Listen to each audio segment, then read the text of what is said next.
All right, so the story here with the Gutter Cat gang is NFT Anonymous has sold all his Gutter Cats. He has said, I am leaving the community. There was a big hubbub around him doing so.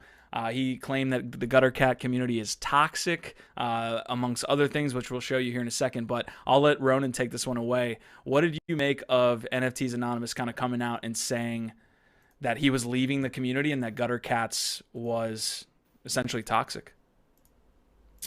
I think that, like, first of all, I'm not a huge fan of like announcing like when you're gonna do things like this, right? Like in my opinion, like you sell your gutter cats and you move on. If we want to look at it from the light of maybe he was trying to shed some light on the fact that they have a toxic community. That's fine, I guess. But yeah, I guess for me the biggest thing was just it's a conversation more so of how big the NFT community is getting and how that affects that like feel good vibe, right? That everybody like kind of like associates with the space or did associate with the space about, I don't know, 8, 6, 10 months ago, whatever.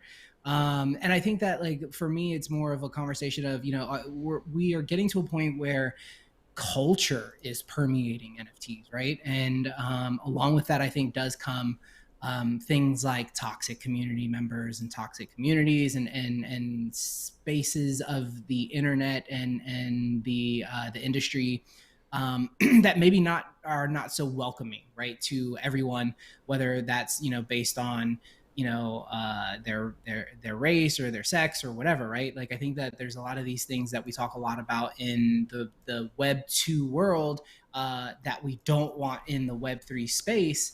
And I would say that one of these, one of those would probably be like the behavior that kind of overwhelmingly took place over the weekend. So I think my biggest thing was I was really sad about like just kind of like how some of the members of Gutter Cat just said, all right, let's double down on what he's saying. You know what I mean? Like he's having this conversation and then somebody else jumps in and is like, oh yeah, well, I effed your girl. And then somebody else is like, wait, is that real? And then he's like, yeah, well, I guess. And now you're talking about like real world, like jabs. Now you're trying to make somebody feel bad. And look, you don't know who is on the other side of these Twitter accounts, man. And now you're getting into like really talking about things that affect people's mental health. And I'm super huge advocate of like, let's keep like things positive as much as possible. Not that you can't have negativity or disagreements, like, but let's act like adults, right? And I do think that situation over the weekend kind of devolved, and I've seen multiple situations kind of devolve in that way. And I think we need to have a conversation about how we as a community like can act better.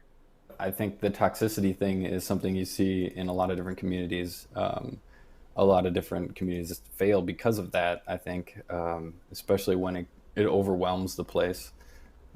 But I think it is a difficult thing to address because there are humans and emotions involved here, also with the investment. And some people, are not used to losing money in this space. Other people are, veterans in that aspect, but also on a gamble, right? But I think the communities I've seen that are able to navigate that are the ones that are succeeding. Also in a long term, you can have people that are peeved because of some bad drop, or you see that MetaKey had something. Everyone's always angry in parallels after a drop, but the core community is there because it's a sweet project and the people are really involved. Another one I've really noticed, the community is kind of squelching the negativity and just getting with the positivity is like Averick Saga. It's like a gaming thing, but what I think is key there, and what I also see in the LADZ City community itself, is this tendency to have good moderation that is not only fostering the good culture that I think you're also speaking to, Ronan, but part of making sure that those bad actors are just kind of pushed aside, because you don't want them as part of the community. You want them, having a microphone. It's annoying. You know what I mean? Yeah, good moderators can change a lot of stuff. So if you have a bunch of FUD in your community, which honestly, to me, I've never understood why people jump into a Discord community that they're a part of and start flooding it. Like, that's the one single place in the world all of your fellow investors are. And if you're trying to make money on NFTs, which I think most of us are, you should probably go into that community and be friendly. And if you're trying to exit your bags, I mean, you should probably be going there and be extra positive and be extra joyful, because those are the people that are going to buy your NFTs, are your fellow members in that Discord. So if you're just going in there, you're fudding, you're talking about the floor, you're being negative and like hard to work with, that's bad for the community. And I don't see how that's ever gonna like increase the value of the NFT that you're trying to get rid of. So I mean, kill them with kindness is my strategy. And when someone pops into Discord that's negative with me, I try to just talk to them like a human, like, hey, what's going on? You know, what are you feeling? Because a lot of times it has nothing to do with the project. Or maybe they just got rugged on a different project and they're out a bunch of money, or their girlfriend got in a fight with them. I mean, you can just, you know, kind of take it like TED. You know, it's the TED. Tell me about this, explain to me about this, describe to me about this. And you can get, you know, you can understand what a lot of people are feeling. And a lot of times it has nothing to do with the project. People get wrapped up in their own lives, and we live in Discord. So you come inside Discord and you start complaining, like, and it's not the right place to do it always. Yep. And like you said, Flubber, the moderators have to know how to handle that and deal with that properly. Yeah, I wonder what the role is of Gutter Dan, of the main head of the community, right? Does he come in here and kind of like get himself involved, or does he let the community work this out? You know, Louis C. Rhymes had someone on the channel, I think it was Jonathan Mann, about a week and a half ago, and they were talking about how Jonathan's sold out immediately. His NFT dropped, sold out immediately. Which is awesome. It's great to see that. But he also has to deal with people who maybe care more about the price of his assets, whereas maybe Louis C. Rhymes, it kind of grows over time.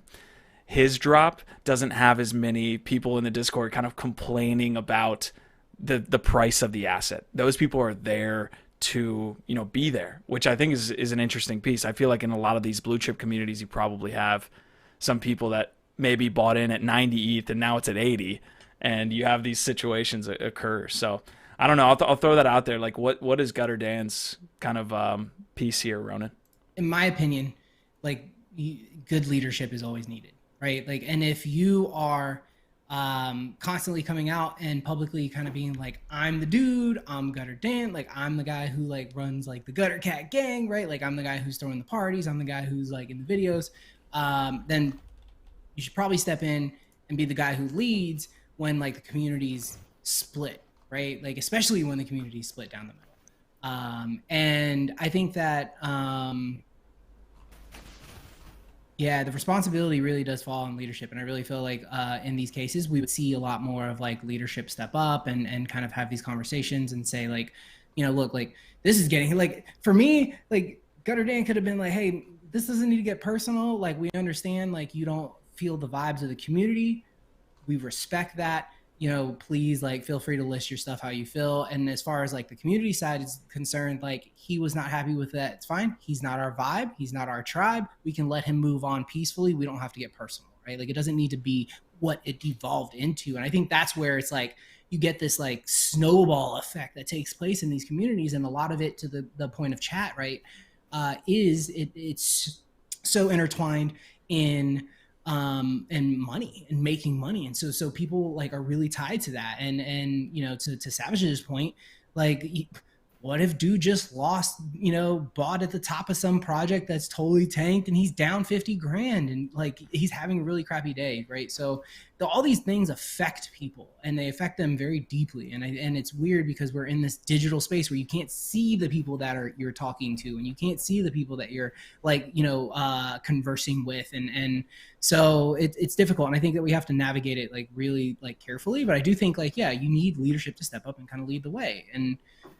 it brings a greater question of like why are these projects being built with this expectation of money and flipping and turning, right? Like, and how can we maybe change the narrative and actually get to like what these things are really supposed to do? And they are supposed to provide access and they are supposed to provide really cool experiences and really close knit communities. I would say the first thing we should look at, and you guys know probably what I'm going to say, is like quantity. Like we need to start looking at like drop 2,500, you know, drop 1,000.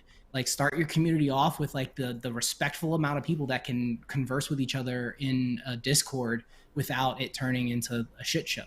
And then go from there, right? Maybe you do that for the first 1,000 people in your Discord that actually give a shit and are sticking around for the first 3 months you're talking about it. They get free, right? Like, and now, I don't know, like we just have to really start playing with this model of like, we don't need to be charging $4, $5, $8,000, $1,200, right? For one mint. And then secondly, like how do like we navigate from there to keep this still profitable for everyone who's involved so they continue to build. Yeah, Flubber and DJ, I want to get your comments here relatively quickly on this last bit of thoughts about Guttercat Gang. Well, Ronan mentioned like letting the Discord build up to like 1,000 people so you have that front line of people that help protect you. I think that's how I like to think about it. So if your project is the quarterback, you let those first 1,000 people in there. That's kind of like your front line. And if like there's a community member that pops up and starts FUDing, you know, as a moderator or as the team, a lot of times you don't even have to deal with that if you have the right people in the Discord. So if you have your front line built up and you have people that are passionate about the project, they will a lot of times stomp that out right from the beginning. And the team and the moderators don't even have to deal with that because the community has been built and has been shown where the project is going, what the roadmap is doing. They're drinking the Kool-Aid, they're believing it. They will squash out a lot of FUD themselves, just having a good community. And you see a lot of different Discord projects doing that now where they close the Discord and it's invite only for the first 1,000, 2,000 people. And I think this is what they're trying to get around. They're building that front line to protect the project, to keep away some of these FUDders.